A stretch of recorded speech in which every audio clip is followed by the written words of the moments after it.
Hello friends, welcome back to Vidya Bridge. I am Shashwat, your industry tech expert.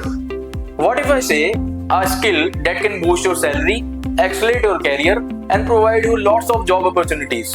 जी हाँ, ऐसी skill जो हमारे salary को तो बढ़ाए हमें ग्रोथ भी दे और हमारे करियर को एक एक्सेलरेशन पॉइंट पे ले आके खड़ा कर दे, वो है MS एक्सेल। आज की दौर में हर इंडस्ट्री में MS एक्सेल की डिमांड है। यानी कि आप अगर IT क्षेत्र में काम करें, आप फाइनेंस में चले जाएं, आप HR में चले जाएं, किसी भी डिपार्टमेंट में जाएं, हर जगह आपको एक्सेल का यूज करना ही पड़ता है। और एक्सेल का यूज करने से मतलब ये नहीं है कि हमें डेटा एंट्री करना है।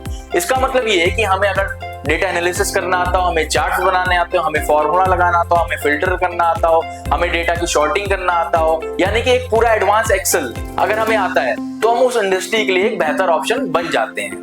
विद्या ब्रिज लेके आया है आपके लिए एक मास्टर इन एक्सेल कोर्स, जहां पे आपको ये सारी स्किल सिखाई जाएंगी, इनका प्रैक्टिकल एक्सपोजर दिया जाएगा, इंडस्ट्री एक्सपर्ट आपके साथ 1-to-1 सेशंस करेंगे, जहां पे आपको लाइव एग्जांपल के साथ चीजें समझाएंगे। तो ज्वाइन करिए विद्या ब्रिज का मास्टर इन एक्सेल कोर्स और अपने जॉब अपॉर्चुनिटीज को और ज्यादा बढ़ाइए।